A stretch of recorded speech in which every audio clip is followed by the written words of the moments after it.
Veníamos sobre la marcha, la cámara y el video están desactivados para que puedas concentrarte en lo que estás haciendo. Oigan, este man, no. ¿Listo? Listo, ahí se está viendo perfecto, Lucho. Ok. Es la primera, hermano. Vale. Bueno, la revisión de hoy hace referencia a algo que ya veníamos partiendo y de pronto ya hemos hablado en varias ocasiones sobre la utilidad de la laparoscopia de precisión. Uno lo encuentra como laparoscopia de estadificación, en otras partes como laparoscopia diagnóstica. En realidad no encontré como una unanimidad en cuanto a esa terminología, pero uno encuentra que pues hacen referencia precisamente a lo mismo. Y una de las cosas por las cuales se ha implementado, se estableció lo de la laparoscopia, fue estos eventos, patologías que se consideraban en algún momento inoperables, es decir, patologías terminal. Estos pacientes, muchos, se iban para lo que anteriormente pues, se conocía como el elemento paliativo, que pues sabemos que actualmente la paliación implica otro tipo de manejo adicional, pero lo que se conocía como paliativo era el paciente al cual ya no había que hacerle pues en teoría mucho. Acá entonces se plantearon varios escenarios. Uno, los pacientes donde se diagnosticaba ya una enfermedad avanzada, estadios 4, la carcinomatosis peritoneal, pues que como sabemos esto es una patología que resulta del implante ya células malignas a nivel de la cavidad peritoneal, y que pues las más implicadas en esto son las patologías de origen gastrointestinal. Esto de la laparoscopia realmente me puse a leer y no es tan nuevo. No es tan nuevo. La laparoscopia es un procedimiento que se diseñó casi que con el inicio de la laparoscopia para otros elementos. Es decir, desde que se empezó a utilizar la laparoscopia, ya hubo grupos que se interesaron en utilizarla como método de estadificación. Desafortunadamente la popularidad, cuando salieron estos artículos, por ejemplo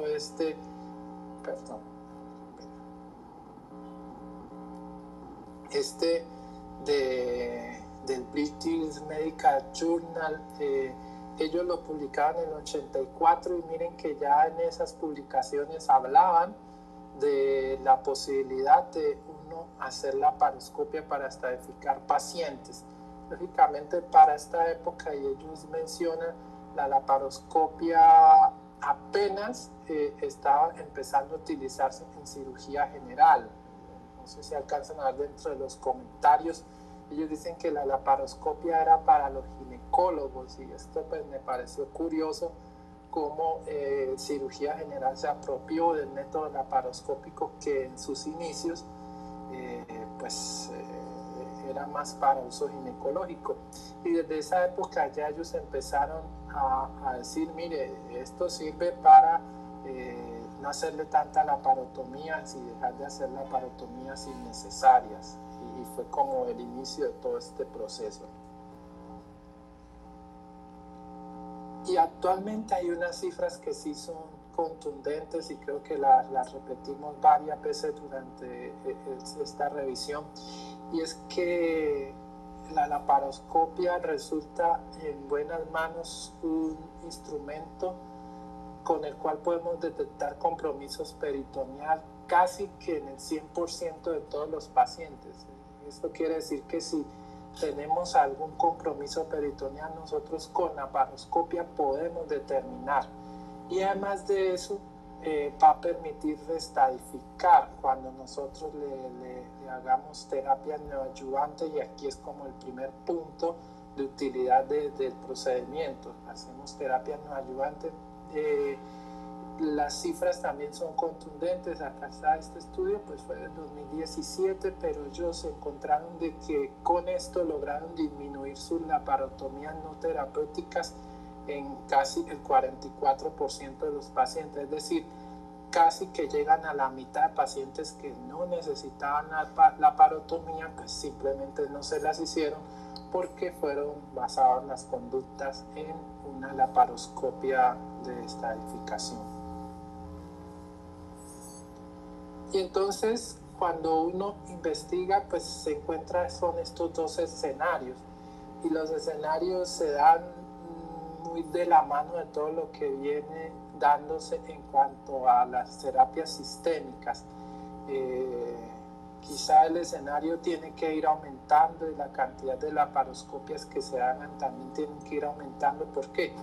Porque los escenarios van mejorando en el primero con las terapias neoadyuvantes. Las terapias neoadyuvantes, pues ya hemos revisado también los diferentes artículos. Yo creo que pues ya se ha tratado esa parte, pero esto fue lo que hizo, por ejemplo, que muchos pacientes con cáncer gástrico pues mejoraran su pronóstico y se pudieran llevar a una cirugía posteriormente. Y es por eso que actualmente la neoadyuvancia, muchos grupos, y vamos a mirar que tampoco se han unificado los criterios, pero podemos decir que tienen muchas cosas en común muchos grupos, como NCCN o de pronto las guías de ESMO, los mismos japoneses.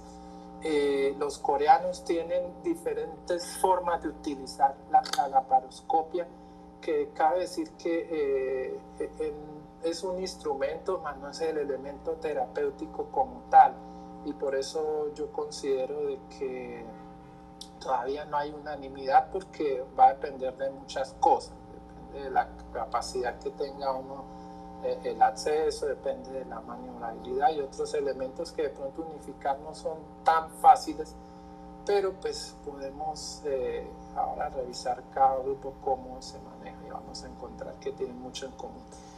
La otra cosa es el escenario de manejo quirúrgico de la enfermedad metastásica limitada, y aquí juega un papel importante lo que pues creo que ustedes más que yo, el doctor Uriel, Mauricio, Mónica, que tuvieron la oportunidad de ir a las conferencias sobre el manejo de la cirugía de peritoneo, pues se dieron cuenta de la importancia que tiene este tipo de elementos. Nosotros pues nos basamos mucho en las guías de NCCN y las guías ya recomiendan la laparoscopia como básicamente dos elementos importantes. Primero, valorar al paciente que es resecable y que vamos a hacerle un proceso de neoadyuvancia. Y el segundo punto es cuando ya el paciente se le ha ofrecido la neoadyuvancia y vamos a hacerle una segunda evaluación. Miren que en CCN, a pesar de que ellos, pues, es muy claro de que no es obligatoria la realización de la laparoscopia, simplemente se recomienda, y esto pues uno lo tiene en cuenta de que a pesar de que todavía no es un elemento estándar, pues las cifras hacen pensar de que si uno tiene posibilidad de disminuir un 44% de laparotomías innecesarias y encontrar procesos de carcinomatosis en casi el 100% de los pacientes, pues definitivamente esas son cifras muy contundentes. Entonces, básicamente hablamos de dos escenarios. Primero yo les decía el escenario de la neoadyuvancia, y este es un escenario que va creciendo pues, de forma importante.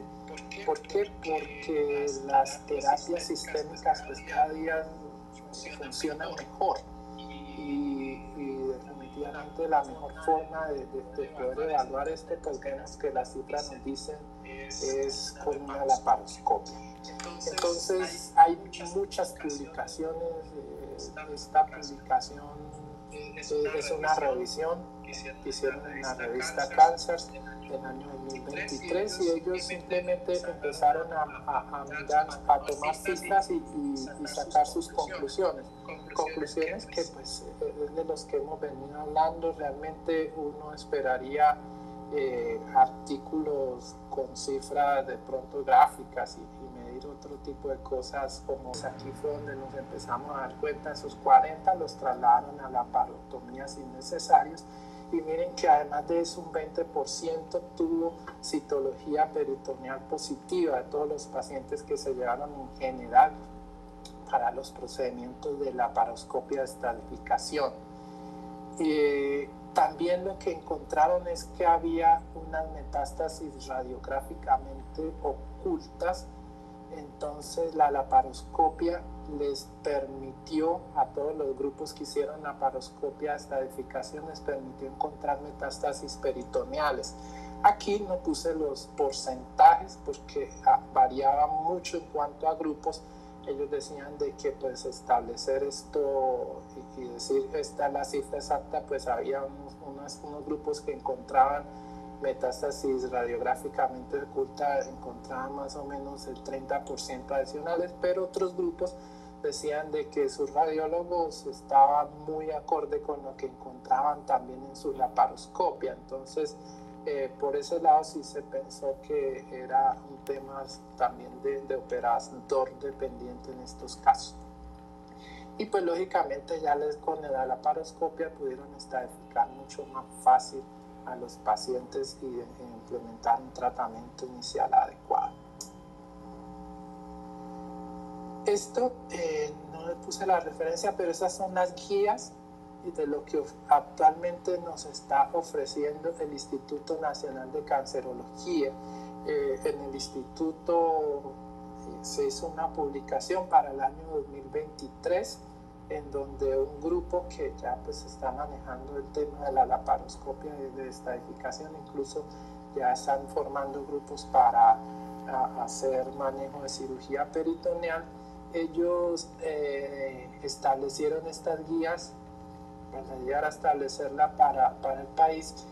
Entonces ellos tenían en cuenta el estadio del tumor de acuerdo al T, también tenían en cuenta lo que era la presencia de carcinomatosis y ellos de acuerdo a eso dijeron cuáles son los pacientes que de entrada ya tenían indicación para llevar a la laparoscopia de estadificación.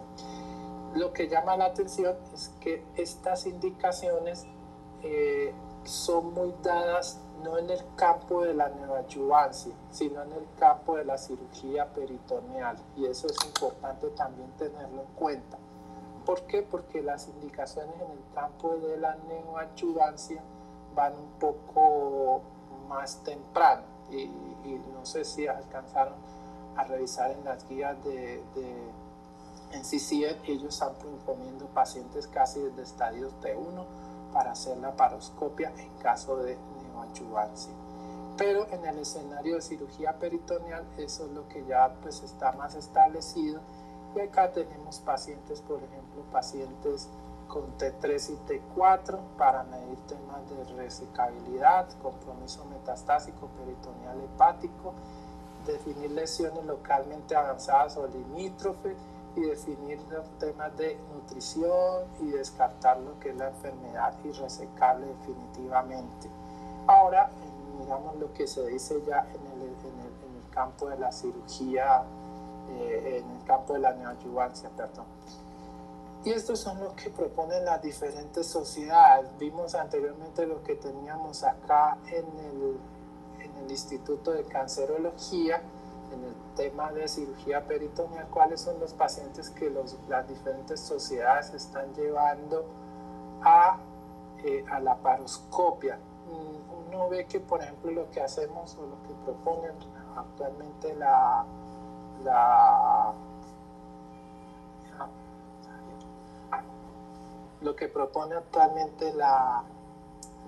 el Instituto de Cancerología, pues es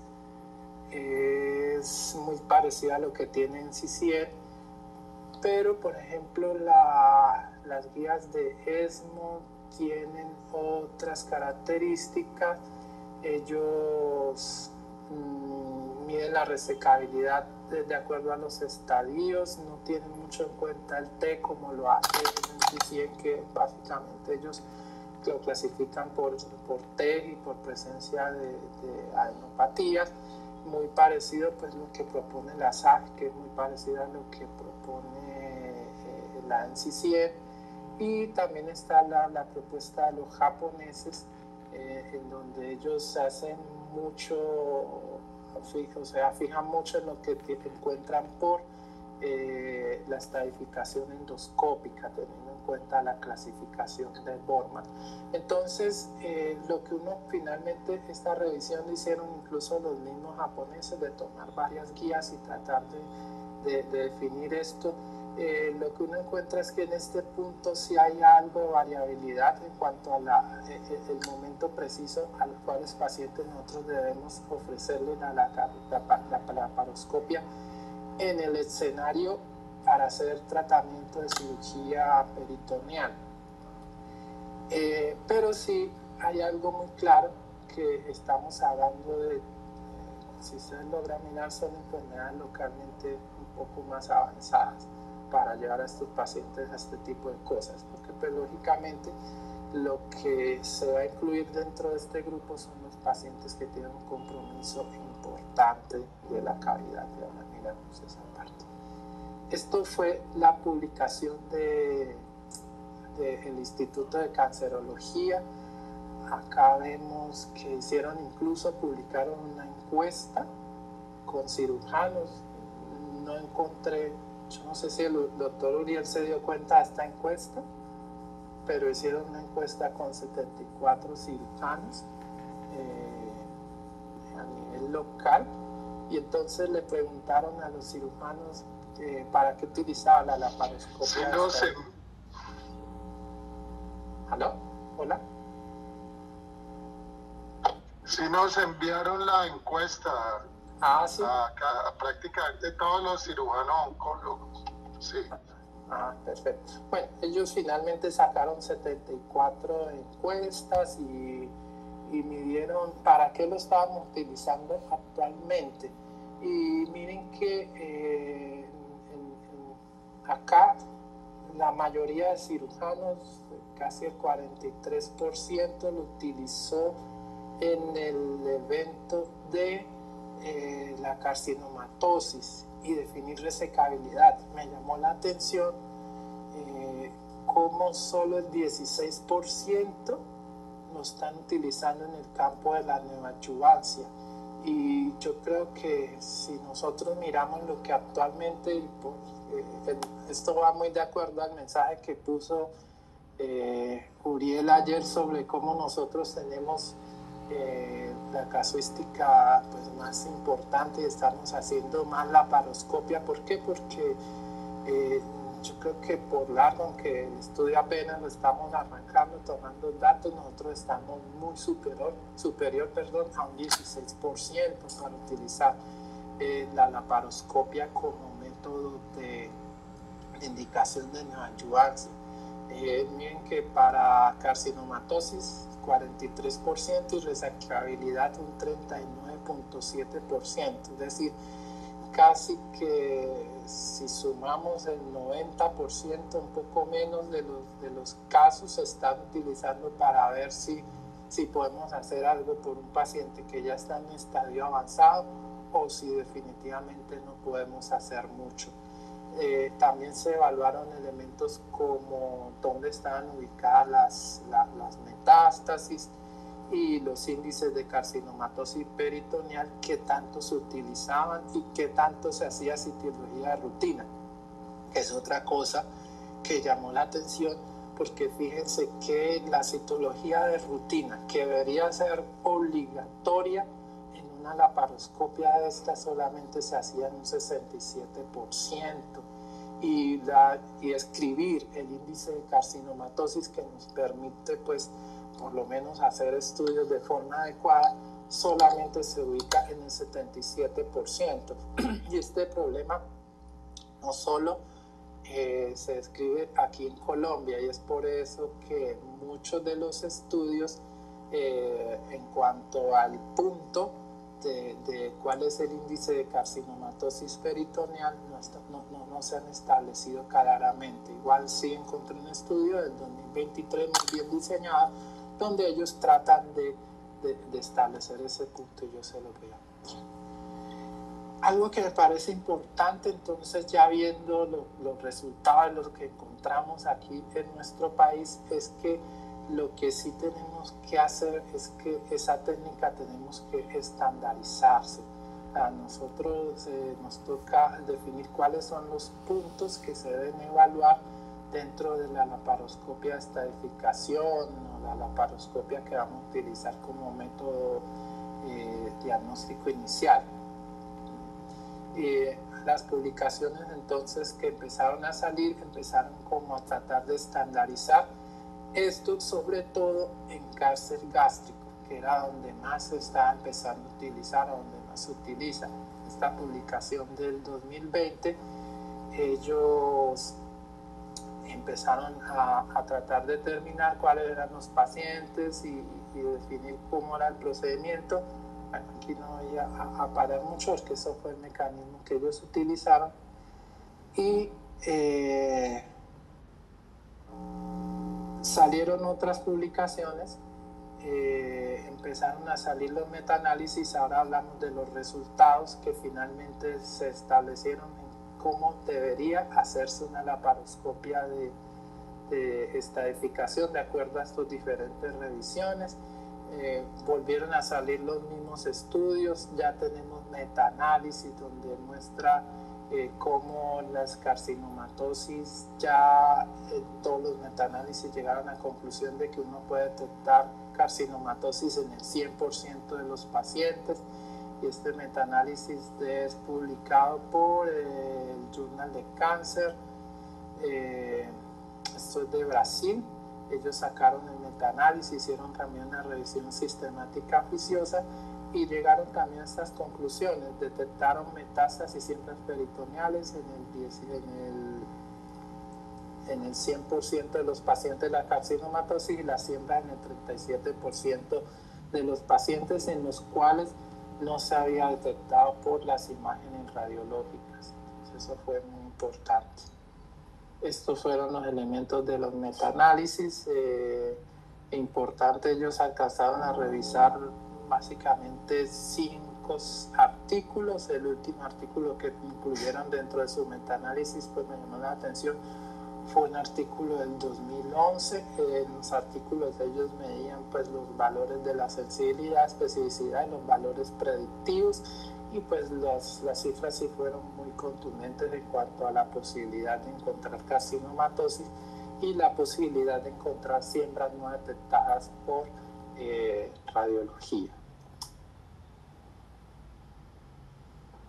Estos fueron unos estudios también del 2020, decían cómo la tomografía y la laparoscopia eran sumatorias. Esto se hizo más para cáncer colorectal, no lo hicieron para estómago, pero me llama la atención pues que definitivamente esto de la laparoscopia diagnóstica o la laparoscopia de precisión va a tener su aplicación en las diferentes terapias, sobre todo cuando estamos en el campo de la neoadyuvancia.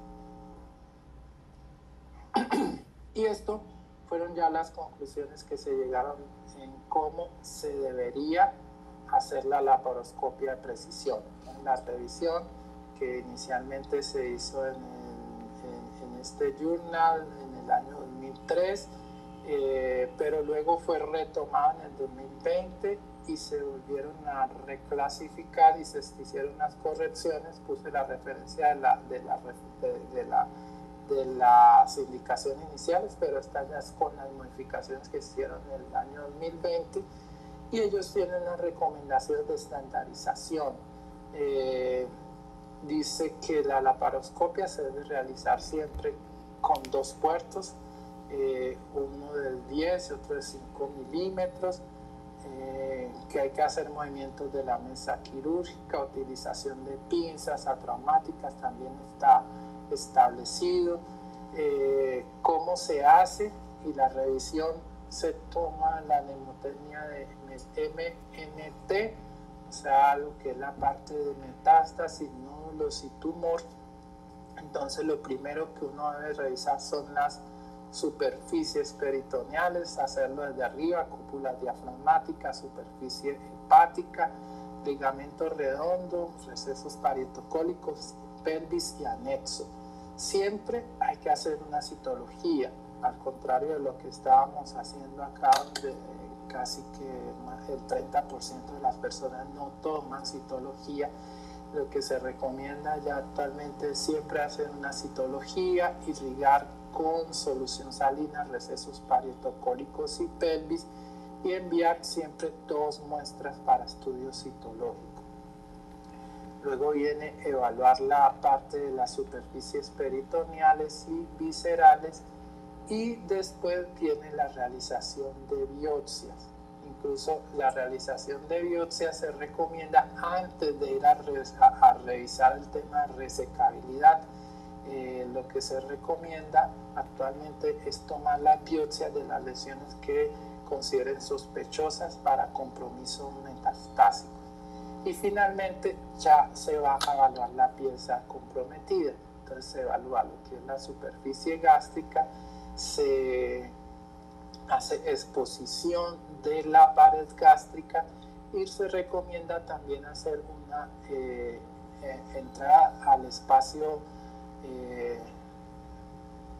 a la parte del páncreas, siempre para hacer una evaluación de la superficie pancreática, es decir, la apertura de la transcavidad también se traduce como un elemento obligatorio para estandarizar, pues es la propuesta que tienen los norteamericanos para estandarizar esto de la laparoscopia de precisión. La justificación que dan los que revisan es que si no se hace de manera estándar, pues no va a permitir realmente hacer una translocación, repetir los estudios en forma sistemática a nivel mundial y poder hacer comparaciones adecuadas. Fíjense que en cuanto a la parte de qué tan útil es todo lo que se propuso para empezar esto, pues siempre hubieron grupos detractores y hablaban de elementos de complicación y cosas importantes, y esto sí uno diría pues son detalles muy finos, en donde habla de que, por ejemplo, la ubicación de los trócares no hay un estándar. Ellos dicen de que uno debería tener en cuenta lo de las siembras peritoneales en los puertos, y incluso ya se ha medido y no ha sido mayor del 20%, pero dicen de que sí uno debería procurar poner los puertos hacia la línea media, sobre todo la posibilidad de que ese 20% generara algún tipo de siembra, y lo que se considera es que si la resecabilidad de una lesión ubicada en línea media, pues va a ser mucho más fácil que la ubicada en puntos laterales. Y la utilidad de la citología, pues sí, definitivamente está dada en la enfermedad, sobre todo no visible. Fíjense que tomar citología resultó importante porque le permitía a uno reestadificar casi que en el 44% de los pacientes, porque empezábamos a tener citologías positivas.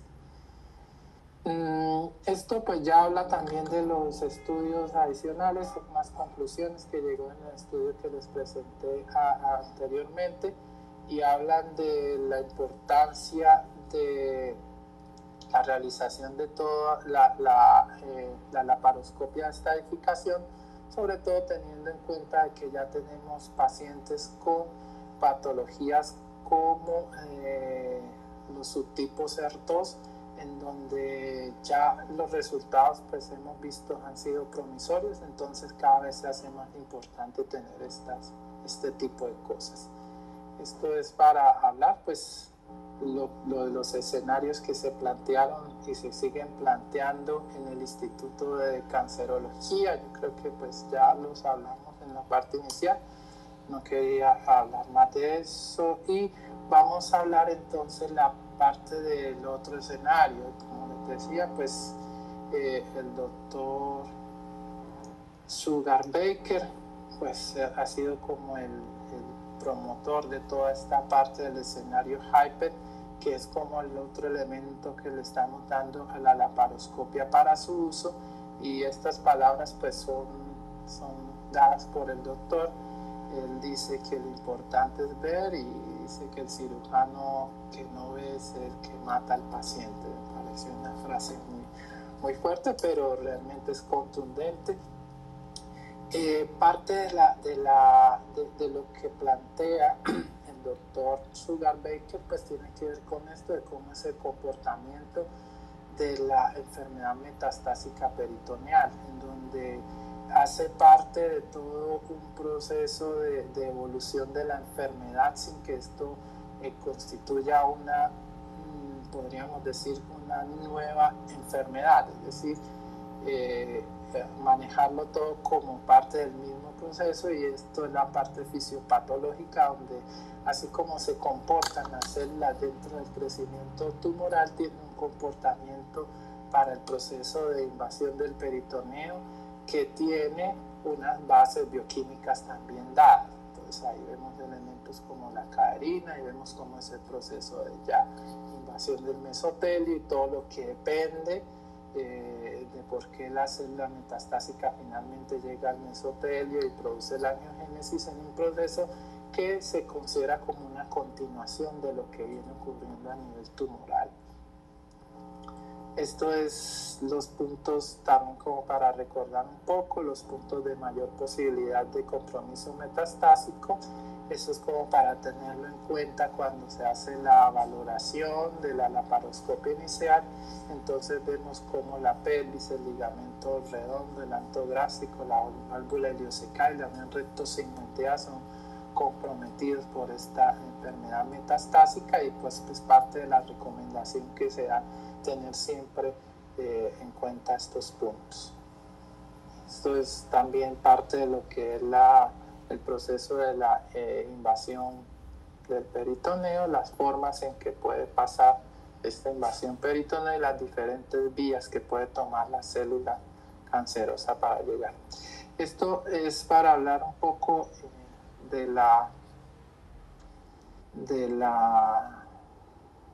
un segundito. Es para hablar un poco del valor de la tomografía, el valor de las imágenes en el diagnóstico de las carcinomatosis, y destacar pues la importancia de la laparoscopia en este punto, pues cuando se compara con los diferentes elementos. Aquí por ejemplo hay estudios donde estamos viendo cómo la laparoscopia, la tomografía muestra esa sensibilidad para la detección de nódulos, la precisión va mucho por el tamaño. Entonces lo que ellos muestran y lo que hacen las diferentes revisiones es que a pesar de que los elementos como las imágenes diagnósticas ofrecen una sensibilidad muy buena, ninguno llega a ser superior a lo que ofrece la laparoscopia. Entonces se habla de la resonancia, se habla de la tomografía, se habla del PET, y todo llega con sensibilidades que van hasta un 80 a 90%. Definitivamente la laparoscopia ofrece el 100% de posibilidad de detectar metástasis.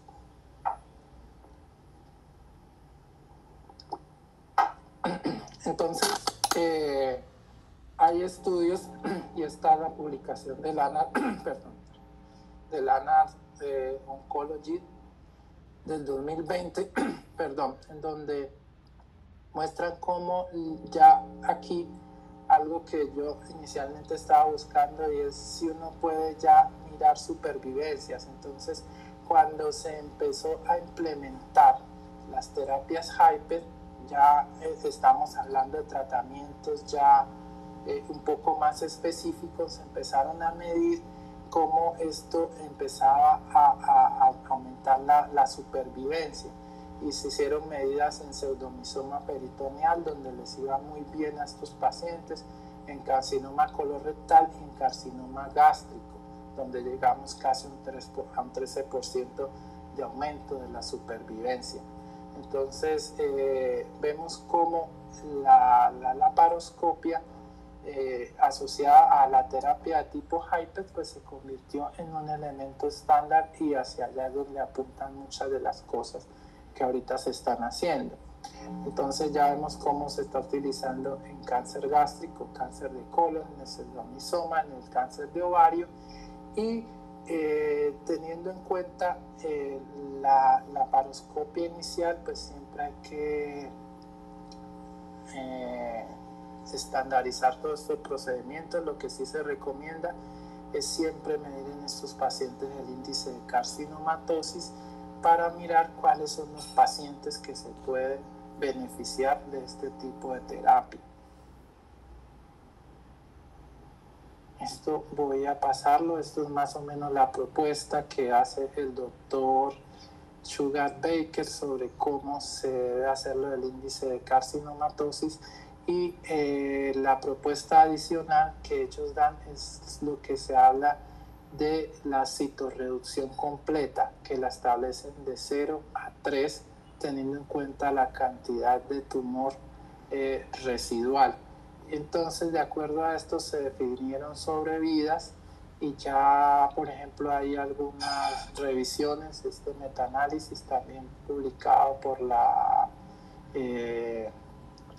Journal de Oncología, de Cirugía Oncológica Europeo, miran cómo la supervivencia en esos pacientes se ha mejorado cuando tenemos una citorreducción completa que está adecuada, es decir, que hemos logrado más del 25% de reducción, en donde tenemos una supervivencia que aumenta de 7.8 a 3.4 meses. Y estos son pues los estudios nuevos que se están haciendo ya aplicando la terapia HIPEC. Está un estudio fase 3, el GastriPED, que mostró estos resultados. Ellos compararon pacientes que se les hizo HIPEC versus pacientes que no se les hizo HIPEC, y miraron lo que era la supervivencia global y los periodos libres de recurrencia, y definitivamente pues el HIPEC, que está en rojo, resultó siendo mucho más importante. Cabe decir pues que este estudio son estudios con una significancia, sobre todo cuando no hablan tanto de supervivencia global, porque parece que hubo un problema con los tiempos, pero sí en la recurrencia de la enfermedad tuvo una P significativa. Estos son estudios todavía pequeños con 53 pacientes. Esto es la propuesta del doctor Sugar-Baker, que vamos a pasarla, y ya esto vuelve a tratar, y las revisiones siguen hablando de cómo las imágenes realmente son inferiores a la laparoscopia, son inferiores en cuanto a los resultados finales, y las cifras siguen siendo contundentes. Esto es lo que sigue, y esto es lo que los estudios más recientes, este ya es publicado en el año 2023, también son estudios que siguen siendo no estudios muy grandes. Este de pronto fue el que más grande encontré, pero ellos, más que tratar de medir cifras de respuesta, lo que quieren medir es cuál es el punto ideal para uno definir el índice de carcinomatosis, que pues Sugar-Baker lo trató de establecer a 12. Ellos hablan de que ese punto debe ser un poquito diferente, entonces hicieron esta revisión. Hicieron esta revisión, creo que me faltó esa última diapositiva, en donde ellos encontraron como 21 el punto de corte para definir si el paciente le iba o no le iba bien con una terapia HIPEC. Yo creo que